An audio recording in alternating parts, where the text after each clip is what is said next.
अर्थशास्त्र म्हणजे काय? आपण सामान्य अर्थाने खूप सारे असे अर्थ आपण घेत असतो अर्थशास्त्र, आणि खूप सारे आपल्याला सामाजिक माध्यमांवर सुद्धा अर्थशास्त्र सांगणारे अनेक जण आपल्याला भेटत असतात. तर आपल्याला स्पर्धा परीक्षेच्या अनुभवानुसार आपल्याला नेमकं अर्थशास्त्र म्हणजे काय ते पाहायचं आहे. अर्थशास्त्र म्हणजे काय यासंबंधी सर्वप्रथम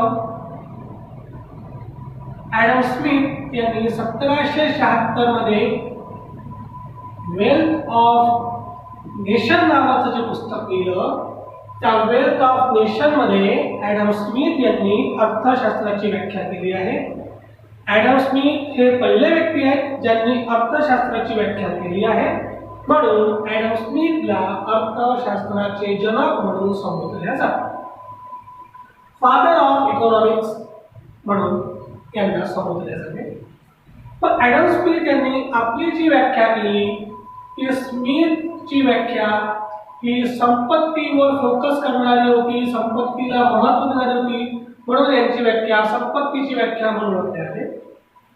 मग यांच्यावर टीका करून दुसरा व्यक्ती ज्यांनी आपली अर्थशास्त्राची व्याख्या तयार केली ते म्हणजे मार्शल. मार्शल यांनी आपल्या व्याख्येमध्ये समाजकार्य आणि कॉमन मॅन यांना महत्त्व दिलं. यांनी आपली व्याख्या स्मिथच्या व्याख्येवर टीका करून यानंतर प्रोफेसर रॉबिन्स यांनी आपली व्याख्या केली. रॉबिन्स यांची व्याख्या ही दुर्मिळतेची व्याख्या म्हणून ओळखली जाते. अमर्यादित गरजा, पर्यायी उपयोगाची परंतु मर्यादित असलेली साधने, त्या साधनांचा योग्य वापर करण्यासाठी आपण जे शास्त्र वापरतो त्या शास्त्राला अर्थशास्त्र असं म्हणतात, असं रॉबिन्स यांनी म्हटलं. म्हणजे रॉबिन्स यांनी संपत्तीला महत्त्व दिलं, समाजकार्याला महत्त्व दिलं, तर त्यांनी आपल्या महत्त्वामध्ये मानवाच्या अमर्यादित गरजा, मर्यादित साधने, त्या साधनांचा पर्यायी उपयोग यावर भर दिलं. या तीन मुख्य व्याख्या आणि एक भारतीय व्यक्ती जे के मेहता, ज्या व्यक्तीनं रॉबिन्सच्या व्याख्येवर टीका करून गरजामुक्त व्हा, वॉन्टलेस बरा, वॉन्टलेसनेस या संबंधीची व्याख्या तयार केली, त्या व्याख्या आपल्याला पाहायला मिळतात. तर नेमकं आपण अर्थशास्त्र म्हणजे काय यामध्ये त्या चार मुख्य व्याख्या बघितल्या. कोणी कोणावर फोकस केलं? ॲडम स्मिथ यांना अर्थशास्त्र जनक म्हणतात, कारण 1776 मध्ये यांनी वेल्थ ऑफ नेशन नावाचं पुस्तक लिहिलं. स्मिथ संपत्ती, मार्शल समाजकार्य, कॉमन मॅन, रॉबिन्स दुर्मिळतेची व्याख्या, जे के मेहताची टीका केलेली व्याख्या, गरजामुक्त बरा अशा प्रकारची व्याख्या आपल्याला पाहायला मिळते. त्यानंतर अर्थशास्त्रामध्ये आपल्याला आणखी दोन महत्त्वपूर्ण भाग पाहायचे आहेत. ते म्हणजे एक सूक्ष्म अर्थशास्त्र आणि एक स्थूल अर्थशास्त्र. त्यांचा अभ्यास आपण ढोबळमानाने करूया. सूक्ष्म अर्थशास्त्र म्हणजे काय की जेव्हा तुम्ही एका घटकाचा अभ्यास करता, एका बाजारपेठेचा अभ्यास करता, एका व्यक्तीची मागणी पाहता, एका व्यक्तीचा जेव्हा तुम्ही उत्पन्न अभ्यासता, तेव्हा तुम्ही सूक्ष्म अर्थशास्त्राचा मायक्रो इकॉनॉमिक्सचा अभ्यास करता. म्हणजे तुम्ही जेव्हा इंडिव्हिज्युअलचा अभ्यास करता तेव्हा त्याला सूक्ष्म अर्थशास्त्र म्हणतात, आणि जेव्हा तुम्ही सूक्ष्मच्या सोबत ॲग्रिगेटचा अभ्यास करता तेव्हा त्याला स्थूल किंवा समग्र, त्याचप्रमाणे मॅक्रो इकॉनॉमिक्स सुद्धा म्हणतात. म्हणजे एका व्यक्तीचा अभ्यास सोबत संपूर्ण देशाचा अभ्यास, म्हणजे या व्यक्तीचं उत्पन्न सोबत संपूर्ण देशाचं उत्पन्न. एक व्यक्ती बाजारामध्ये गेला, हा व्यक्ती बाजारामध्ये गेला 10 रुपये किलो टमाटे असताना हा व्यक्ती 2 केजी टमाटे विकत घेतो, त्याचा अभ्यास सूक्ष्म अर्थशास्त्र. 10 रुपये किलो टमाटे असताना आज बाजारपेठेमध्ये किती लोकांनी किती किलो टमाटे घेतले त्याचा अभ्यास म्हणजे स्थूल अर्थशास्त्र. म्हणजे याच्यामध्ये एका व्यक्तीचा नाही तर सर्व घटकांचा अभ्यास यामध्ये केला जातो, त्याला स्थूल अर्थशास्त्र म्हणतात. म्हणजे माझा अभ्यास करायचा असेल, माझा वैयक्तिक इन्कम पाहायचं असेल तर अभ्यास करू सूक्ष्म अर्थशास्त्राचा, आणि जर पुऱ्या भारताच्या लोकांचा अभ्यास म्हणजे राष्ट्रीय उत्पन्न मोजायचं असेल तर आपण स्थूल अर्थशास्त्र हा या दोघांमधला मुख्यतः फरक आहे. एका लहान घटकांचा अभ्यास करणे म्हणजे सूक्ष्म अर्थशास्त्र आणि संपूर्ण लहान प्लस मोठ्यांचा अभ्यास करणे म्हणजे स्थूल अर्थशास्त्र. हे दोन मुख्यतः अर्थशास्त्राचे भाग आपल्याला पाहायला मिळतात, सूक्ष्म आणि स्थूल अर्थशास्त्र. त्यानंतर आपण आपल्या मुख्य मुद्द्याकडे वळूया की जे अर्थशास्त्राचे मुख्यतः आपण कुठल्या देशामध्ये कोणत्या अर्थव्यवस्थेचा स्वीकार केला आहे ते आपण पाहूया. जगामध्ये अनेक देश आहेत, त्या देशांनी वेगवेगळ्या पद्धतीचा स्वीकार केलेला आहे. त्यामध्ये मुख्यतः आपल्याला अभ्यास करताना या 3 पद्धतीचा अभ्यास करायचा आहे. एक भांडवलशाही अर्थशास्त्र म्हणजे अर्थव्यवस्था, दुसरी समाजवादी अर्थव्यवस्था आणि तिसरी मिश्र अर्थव्यवस्था. या 3 मुख्य अर्थव्यवस्थांचा आपल्याला यामध्ये अभ्यास करायचा आहे. भांडवलशाही, समाजवादी आणि मिश्र अर्थव्यवस्था. भांडवलशाही अर्थव्यवस्था म्हणजे ज्यामध्ये जे भांडवल असते ते खाजगी असते, खाजगी लोकांचं भांडवल असते. म्हणजे त्या देशामध्ये जे काही उद्योग असतात ते संपूर्णपणे सर्व उद्योग हे खाजगी मालकीचे असतात, सरकारी मालकीचे नसतात. त्यानंतर यांचा मुख्य उद्देश नफा कमावणे हा असतो. भांडवलशाही अर्थव्यवस्थेचा मुख्य उद्देश नफा कमावणे हा आहे. त्यानंतर या अर्थव्यवस्थेमध्ये जे ग्राहक आहेत त्यांचं वर्चस्व असते. ग्राहकांचं वर्चस्व असते म्हणजे ग्राहक प्रधान अर्थव्यवस्था ज्याला आपण म्हणू शकतो हे भांडवलशाही अर्थव्यवस्था. आणि सरकारचा जो हस्तक्षेप असतो तो अत्यल्प असतो, सरकारचा हस्तक्षेप अत्यल्प असतो. अशा प्रकारची अर्थव्यवस्था म्हणजे भांडवलशाही अर्थव्यवस्था. ही आपल्याला अमेरिका या देशामध्ये प्रबलता पाहायला मिळते.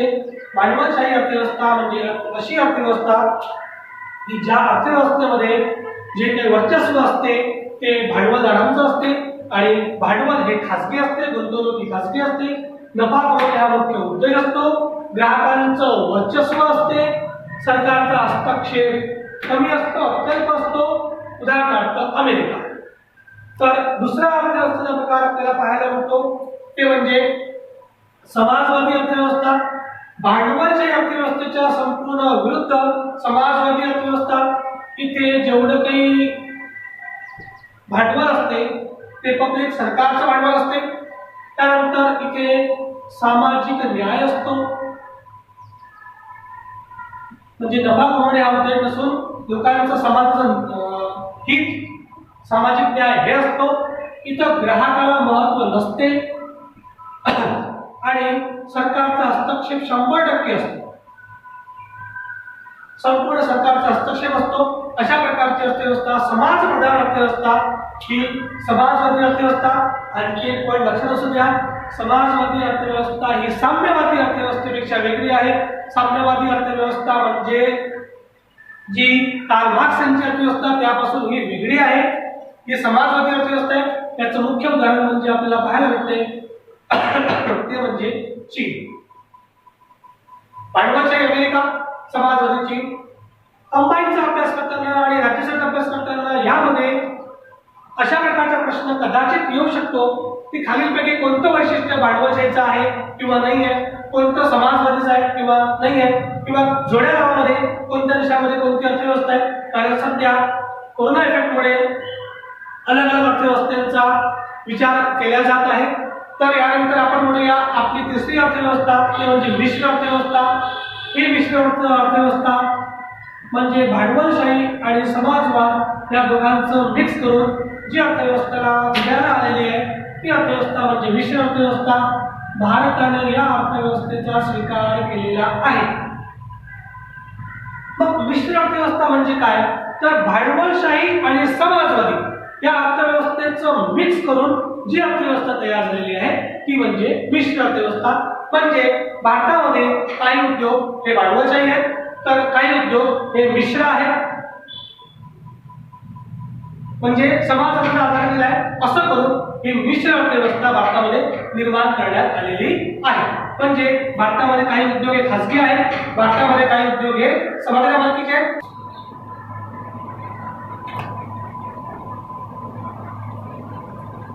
तर भारताने मिश्र अर्थव्यवस्थेचा स्वीकार केलेला आहे. मिश्र अर्थव्यवस्था म्हणजे काही उद्योग हे सरकारच्या मालकीचे आणि काही उद्योग हे खाजगी मालकीचे असे मिळून भारतामध्ये मिश्र अर्थव्यवस्था आहे. तर आता भारताची अर्थव्यवस्था ही हळूहळू खुल्या अर्थव्यवस्थेकडे जात आहे, म्हणजे ऍक्च्युली गेली आहे. तर नेमकी खुली अर्थव्यवस्था म्हणजे काय? खुली अर्थव्यवस्था म्हणजेच मुक्त अर्थव्यवस्था.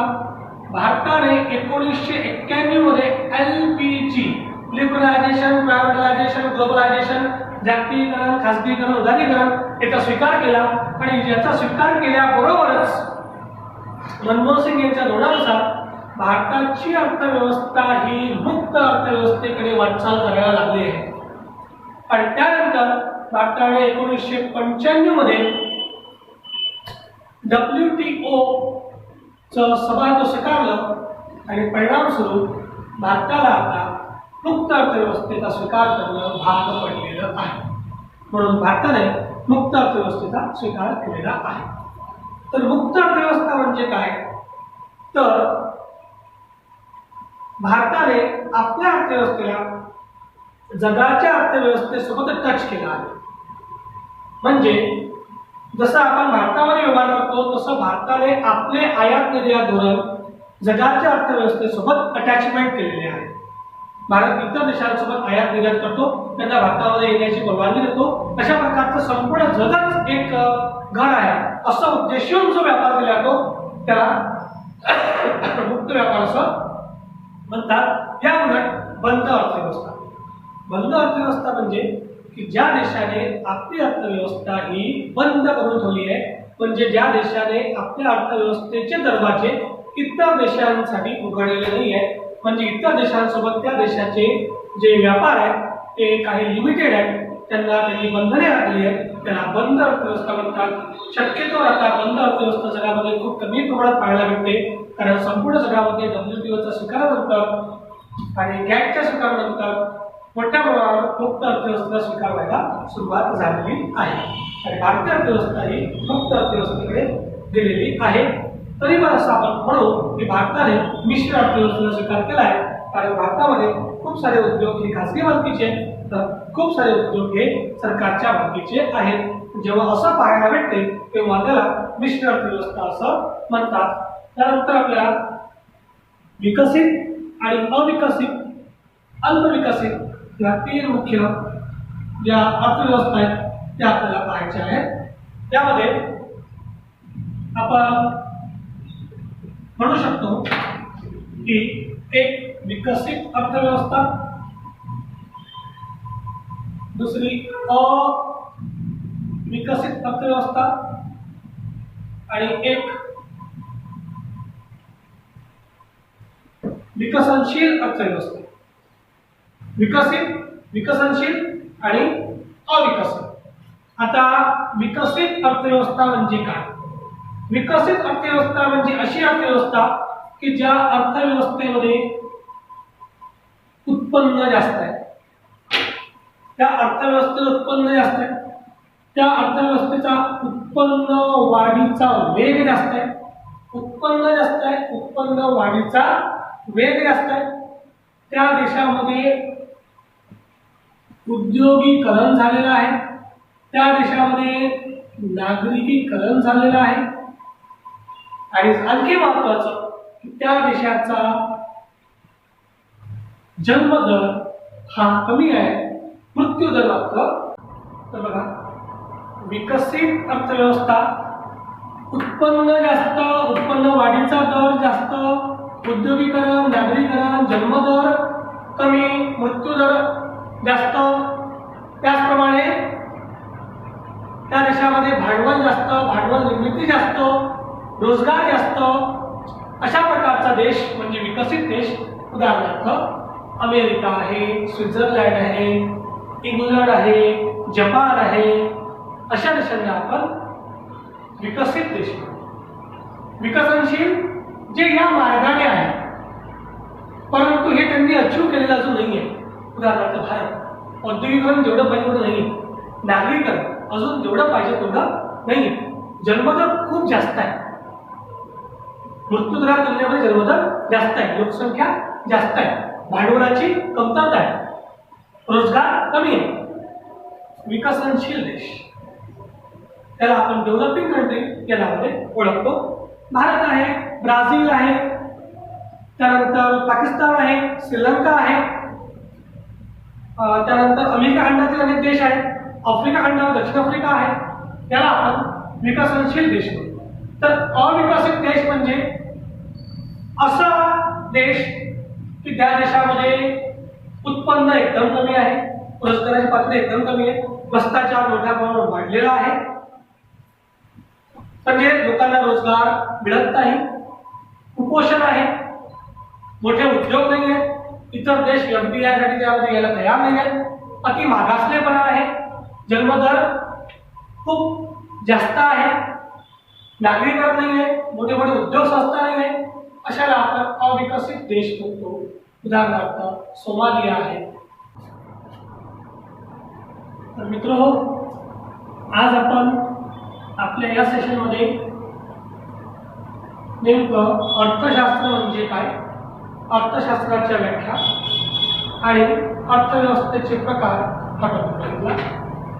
आपण यामध्ये बघितलं की कशा प्रकारे 1776 मध्ये ॲडम स्मिथ यांनी अर्थशास्त्राची व्याख्या करून फादर ऑफ इकॉनॉमिक्स हे संज्ञा आपल्या नावापुढे लावून घेतली. त्यानंतर स्मिथच्या नंतर मार्शल आहे, रॉबिन्स आहे, J.K. मेटा आहे, त्यांनी पण व्याख्या केली.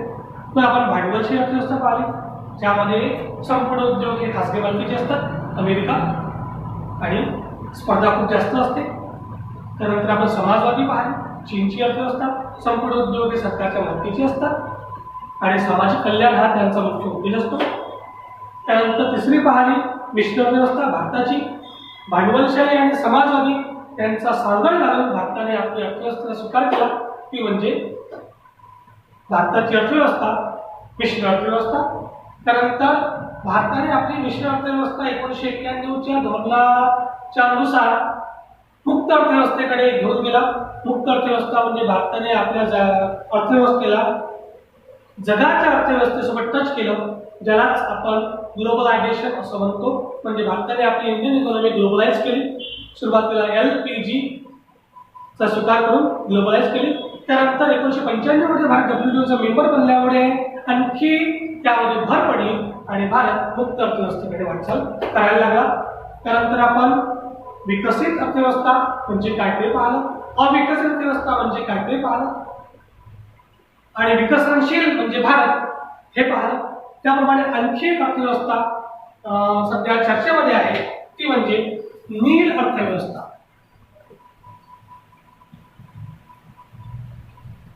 भारताला मोठ्या प्रमाणात समुद्रकिनारा प्राप्त आहे.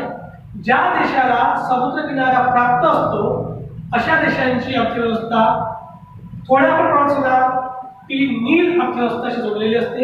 म्हणजे काय तर समुद्र सागरी अर्थव्यवस्था म्हणजेच नील अर्थव्यवस्था. म्हणजे भारत मोठ्या प्रमाणावर इथून अशा प्रकारे एक्सपोर्ट आणि इम्पोर्टची कामं करतो, एक्सपोर्ट इम्पोर्ट करतो, आपला व्यापार करतो. अशा प्रकारच्या अर्थव्यवस्थेला नील अर्थव्यवस्था असं म्हणतात. या नील अर्थव्यवस्थेसंबंधीची पहिली बैठक 2018 मध्ये केनियाच्या नैरोबीमध्ये झाली होती. तेव्हापासून जास्त याला चर्चेमध्ये यायला वाव वाटला. त्याचप्रमाणे या नील अर्थव्यवस्थेला ऍक्च्युअली सुरुवात जी आहे ती 2010 मध्ये झाली होती. 2010 मध्ये याचा प्रचार होऊन 18 मध्ये नैरोबीमध्ये त्याची पहिली बैठक पार पडली होती. भारताला मोठ्या प्रमाणात समुद्रकिनारा प्राप्त असल्यामुळे भारताची अर्थव्यवस्था आपण एक प्रकारे नील अर्थव्यवस्थेशी जोडल्या गेली आहे असं सुद्धा म्हणू शकतो.